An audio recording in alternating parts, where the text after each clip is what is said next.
Selamat pagi, adik-adik. Salam sejahtera bagi kita semua. Om Swastiastu, Namo Buddhaya, salam kebajikan.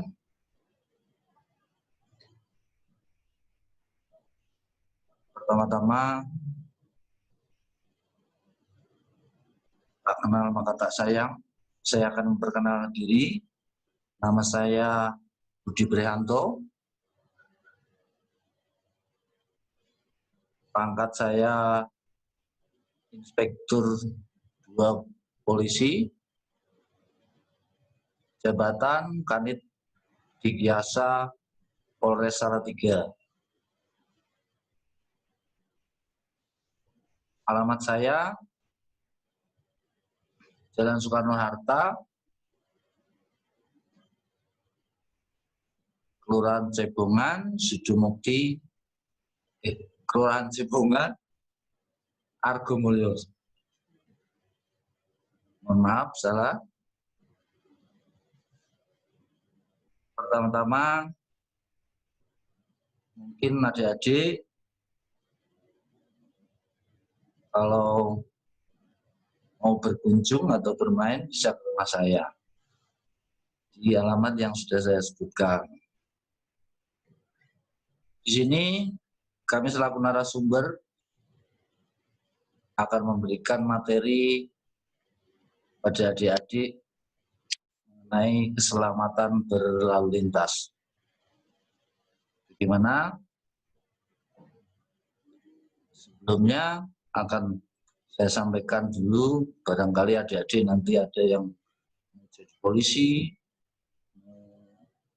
seperti rekan-rekan jadi pejabat di kepolisian, jadi bisa mendaftar di kepolisian. Sangat mudah sebenarnya, yaitu dengan cara adik-adik sudah lulus di sekolah menengah atas, kemudian mendaftar di kepolisian. Tidak dipungut biaya, gratis, dengan syarat mengikuti tes yang ada di kepolisian. Yang pertama adalah bisa mengikuti tes kesehatan. Jadi kalau jadi polisi harus sehat. Syarat utamanya sehat jasmani dan sehat rohani. Yang kedua, nilainya harus tinggi untuk memenuhi syarat akademis. Nilainya harus tinggi. Yang ketiga, lulus tes jasmani. Yang keempat, lulus tes psikologi. Itu 4 item yang harus adik-adik pelajari untuk bisa menjadi seorang polisi. Tataran polisi ada banyak sekali. Kalau yang tinggi, yang paling tinggi bisa Akpol. Yang kedua bisa Bintara atau SIPSS, yaitu Pascasarjana. Kemudian ada yang Tamtama. Saya rasa itu informasi saya. Sekarang saya akan masuk ke materi masalah keselamatan berlalu lintas. Dasarnya adalah Undang-Undang Republik Indonesia Nomor 22 Tahun 2009 tentang lalu lintas dan angkutan jalan. Nah, seperti ini. Untuk anak-anak di bawah umur 17 tahun sebenarnya belum boleh menggunakan kendaraan bermotor. Jadi harus di atas 17 tahun dan mempunyai surat izin mengemudi. Nah, jadi nanti kalau jadi polisi, lihat ini mobilnya keren-keren toh. Ini mobil lalu lintas. Ini awalnya Pak Presiden ada, awal pejabat-pejabat tinggi ini yang di depan sendiri. Nah, ini mobil Sabara ada seperti ini. Ini mengawal Nah,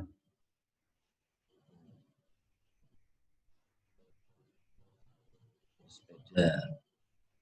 Selanjutnya, keselamatan lalu lintas dan angkutan jalan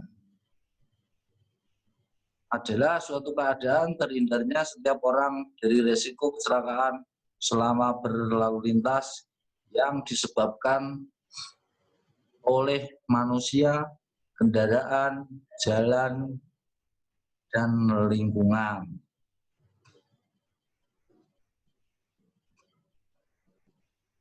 Cara aman berlalu lintas menggunakan helm.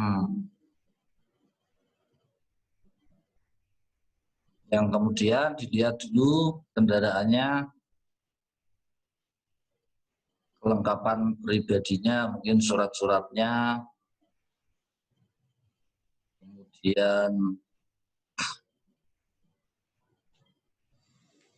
kemudian kondisi kendaraannya, apakah remnya sudah pakem, kemudian lampunya, kemudian persyaratan yang lain. Itu selanjutnya, lalu lintas adalah gerakan kendaraan dan orang di ruang lalu lintas jalan. Hak utama pengguna jalan untuk kelancaran lalu lintas. Yang pertama, bagi pemakai jalan wajib mendahulukan sesuai urutan prioritas, yaitu sebagai berikut.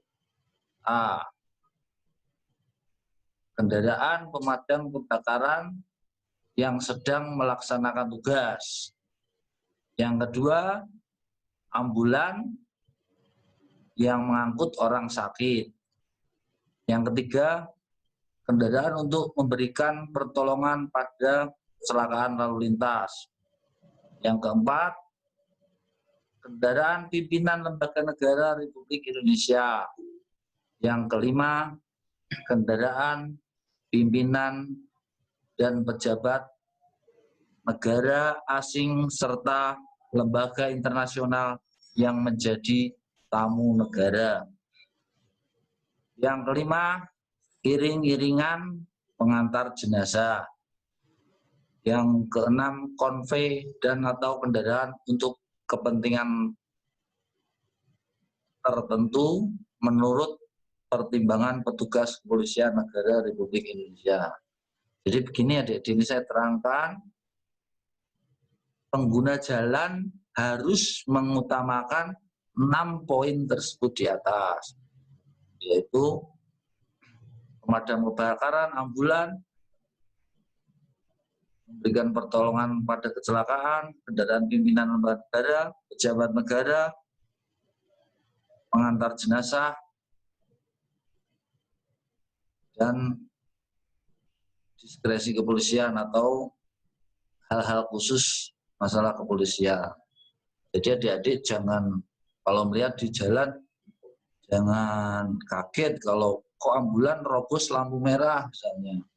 Itu ada aturannya tersendiri. Selanjutnya, prioritas dengan pengawal petugas yang berwenang, dilengkapi isyarat dan tanda-tanda lain. Untuk huruf C, dengan isyarat berhenti tidak berlaku. Selanjutnya, mengenal rambu-rambu lalu lintas.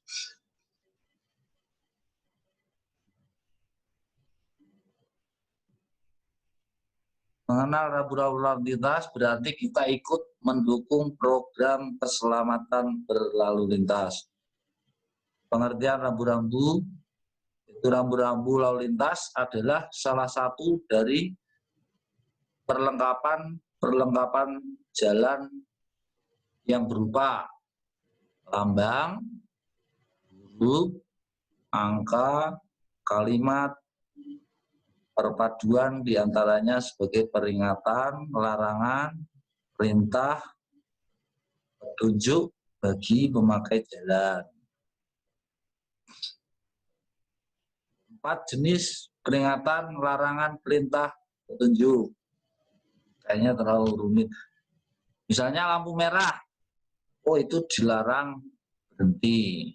Berarti adik-adik kalau di jalan raya, kalau lampu merah harus berhenti. Kemudian lampu kuning, oh peringatan, berarti sudah mulai harus berhenti karena sebentar lagi pasti mengarah ke lampu merah. Kemudian lampu hijau, itu petunjuk untuk kendaraan jalan.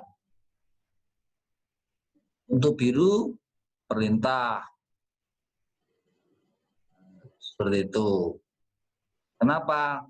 Kalau misalnya jadi lampu merah jalan, nanti pasti terjadi kecelakaan lalu lintas. Jenis dan fungsi rambu. Jadi banyak sekali rambu-rambu lalu lintas yang harus dipelajari oleh adik-adik. Jadi kalau pas adik-adik sudah buat SIM, sudah umur 17 tahun, jadi sudah bisa. Oh ini lampunya merah berhenti misalnya seperti itu. Jadi adik-adik bisa menjadi polisi kecil. Misalnya adik-adik sedang boncengan sama ayahnya atau ibunya. Misalnya ibunya lupa kalau lampu merah itu harus berhenti, adik-adik bisa mengingatkan sama ayahnya, ayah lampu merah itu berhenti ya. Adik-adik ya. Sekarang akan saya jelaskan jenis dan fungsi rambu. Yang pertama, rambu peringatan. Digunakan untuk memberi peringatan kemungkinan ada bahaya atau tempat berbahaya di bagian jalan di depannya. Rambu peringatan ditempatkan sekurang-kurangnya pada jam 50 pada jarak 50 meter atau pada jarak tertentu sebelum tempat bahaya dengan memperhatikan lalu lintas, cuaca, dan keadaan jalan yang disebabkan oleh faktor geografis, geometris, permukaan jalan, dan kecepatan rencana jalan. Rambu peringatan dapat dilengkapi dengan papan tambahan. Warna dasar rambu peringatan berwarna kuning dengan lambang atau tulisan hitam. Gambar rambu peringatan. Nah, untuk coret atasnya ada titiknya, hati-hati. Kemudian orang nyebrang di zebra cross, peringatan banyak lalu lintas pejalan kaki menggunakan fasilitas penyeberangan. Kemudian ada orang merah sama hijau. Itu bagi pejalan kaki, yaitu peringatan, lampu isyarat, penyeberangan jalan. Jadi adik-adik kalau nyebrang juga melihat lampu lalu lintas. Jadi nyebrang aja di situ ada, oh merah berarti tidak boleh nyebrang, oh hijau adik-adik boleh nyebrang jalan. Dan harus di zebra cross. Rambu larangan digunakan untuk menyatakan perbuatan yang dilarang dilakukan oleh pemakai jalan. Rambu larangan ditempatkan sedekat mungkin dengan titik larangan dimulai. Rambu larangan dapat dilengkapi dengan papan tambahan. Warna dasar rambu larangan berwarna putih dan lambang atau tulisan berwarna hitam atau merah. Nah, seperti ini gambar rambu larangan. Jadi larangan ini buletan merah, kemudian ada strip putih, larangan masuk bagi kendaraan bermotor dan tidak bermotor. Kemudian ada gambar motor, kemudian dicoret itu larangan. Pokoknya yang warnanya merah itu berarti larangan, itu larangan masuk bagi sepeda motor. Terus ada huruf S, kemudian dicoret merah. itu larangan berhenti. Kemudian kalau ada huruf P dicoret, larangan parkir. Mungkin seperti itu. Yang ketiga, rambu perintah. Rambu perintah digunakan untuk menyatakan perintah yang wajib dilakukan oleh pemakai jalan. Rambu perintah ditempatkan sedekat mungkin dengan titik kewajiban dimulai. Rambu perintah dapat dilengkapi dengan papan tambahan warna dasar biru dengan lambang atau tulisan berwarna putih serta merah untuk garis serong sebagai batas akhir perintah. Contohnya misalnya ada 40, ada bulatan, kemudian 40 itu batas akhir kecepatan maksimum 40 km. Jadi tidak boleh lebih dari 40 km perjalanan kendaraannya. Kemudian ada panah, terus ada panah 2 itu batas akhir larangan mendahului kendaraan lain. Kemudian ada bulatan putih terus dicoret itu batas akhir semua larangan setempat terhadap kendaraan bergerak. Kemudian ada panah ke kiri tapi dasarnya biru, wajib mengikuti arah ke kiri. Kemudian ke bawah arahnya lajur, yaitu bagi jalan yang wajib dilewati. Kemudian putaran wajib mengikuti arah yang ditentukan pada bundaran. Nah, kalau bundaran itu biasanya ada di tanda-tanda rambu lalu lintas, ada di bundaran Ramayana, itu contohnya ada.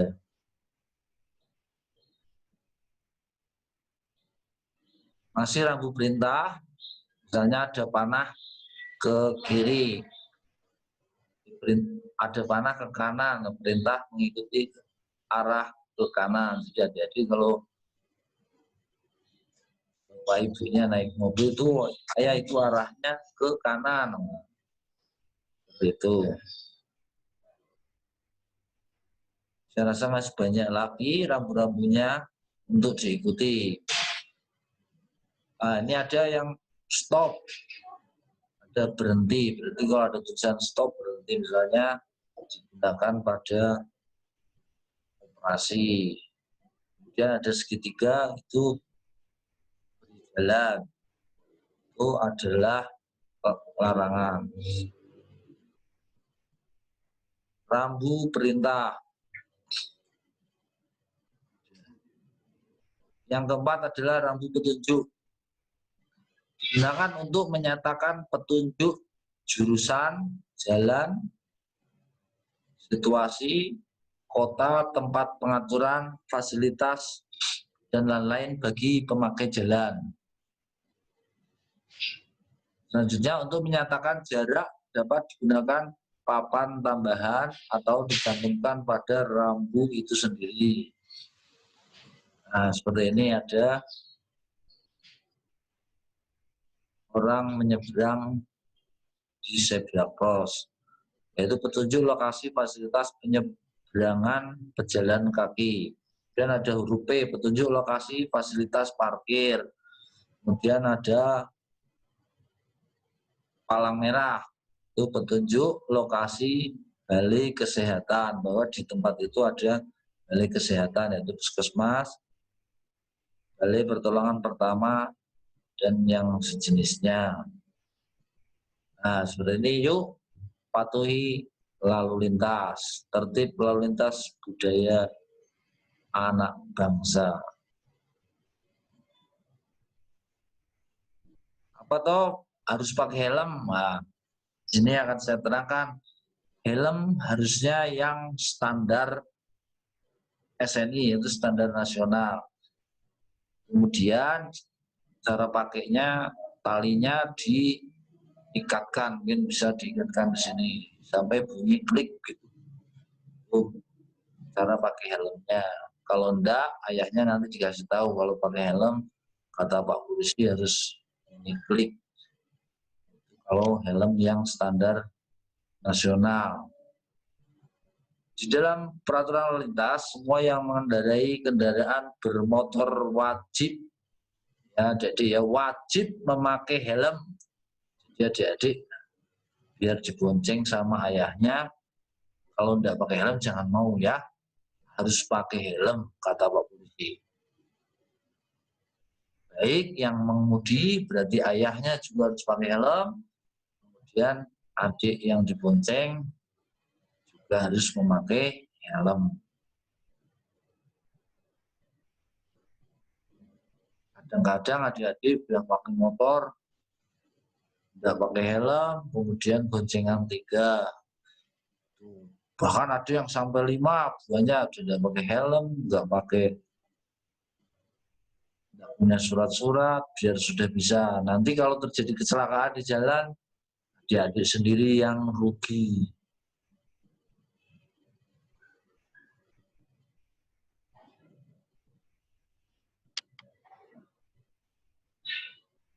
Selanjutnya adalah marka jalan. Marka jalan adalah suatu tanda yang berada di permukaan jalan atau di atas permukaan jalan yang meliputi peralatan atau tanda yang membentuk garis membujur garis. Melintang, garis, serong, serta lambang yang berfungsi untuk mengarahkan arus lalu lintas dan membatasi daerah kepentingan lalu lintas. Marka lainnya garis, contoh zebra cross. Ya. Apa tuh gunanya zebra cross? Jadi untuk menyeberang, jadi agar menyeberang di zebra cross, itu garis yang menyeberang di jalan itu ada garis. Itu untuk adik-adik kalau jalan menyeberang jalan di tempat zebra cross itu dilindungi undang-undang. Jadi adik-adik kalau nyebrang silakan cari yang ada zebra cross-nya. Kemudian paku jalan sebagai pemisah jalur. Kalau adik-adik naik mobil sama ayahnya apa ibunya itu, kalau nyebrang sedikit itu pasti ada gerunjalan, geruduk-geruduk. Itu kalau ayahnya masih jalan terus kasih tahu bahwa itu sudah pemisah jalan antara kanan dengan kiri. Kemudian bentuk lajur khusus sepeda. Di Salatiga sudah banyak sekarang lajur khusus sepeda di jalanan ini, di panjang jalan sudah ada. Itu lajur khusus sepeda, ada gambarnya sepeda-sepeda di pinggir-pinggir jalan. Sedangkan adik-adik kalau pakai sepeda bisa di lajur itu.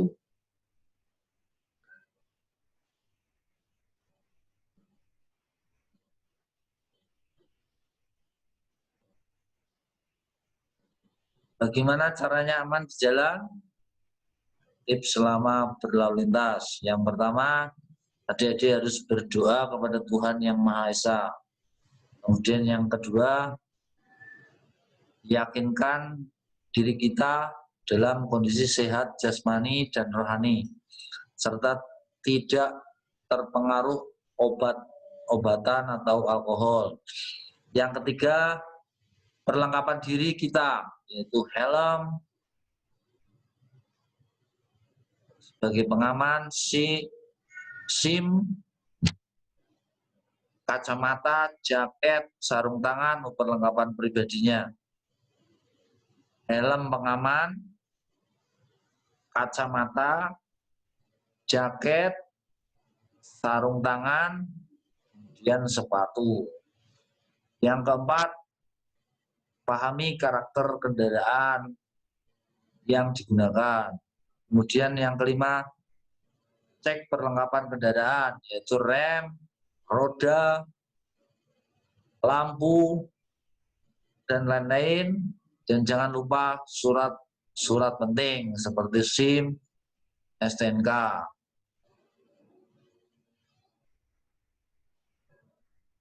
Tip aman sebelum berkendara.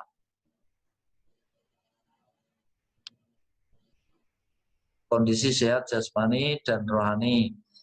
Lakukan pengecekan seluruh perlengkapan kendaraan sehingga siap untuk digunakan. Pahami karakter kendaraan Anda, jangan manual atau matic. Jangan lupa surat-surat Anda, SIM, STNK.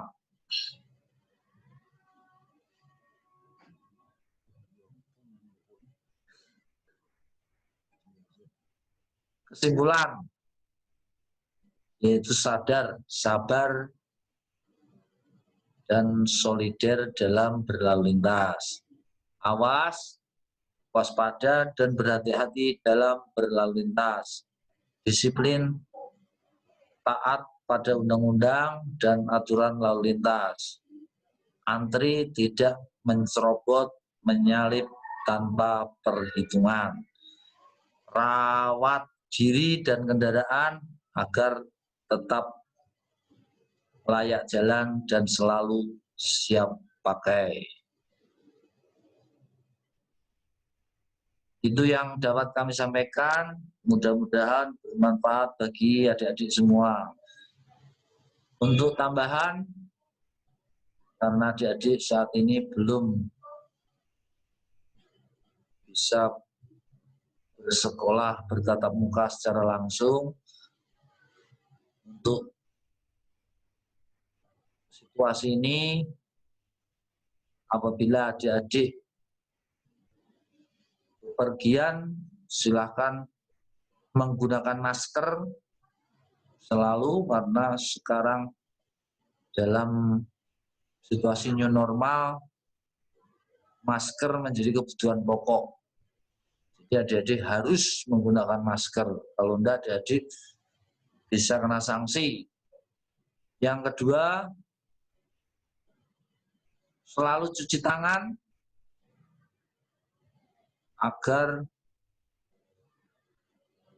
terhindar dari COVID-19. Cuci tangan menggunakan sabun. Kemudian hand sanitizer, silakan menggunakan hand sanitizer. Selanjutnya, tetap jaga jarak kepada siapa aja. Minimal 1 meter jaraknya dengan rekan-rekan yang lain. Itu bertujuan untuk memutus mata rantai COVID-19. Selanjutnya,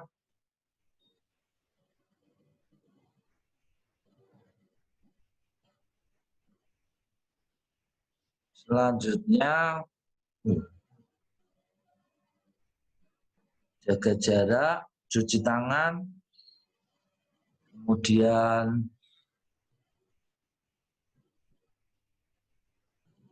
menggunakan masker.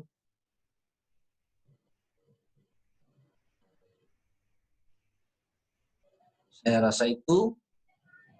Silakan tetap berhati-hati, jaga keselamatan adik-adik semua. Itu yang bisa saya sampaikan, semoga bermanfaat bagi adik-adik semua. Selamat belajar, semoga adik-adik menjadi generasi penerus yang bermanfaat bagi bangsa dan negara. Wabillahi taufik wal hidayah. Wassalamualaikum warahmatullahi wabarakatuh.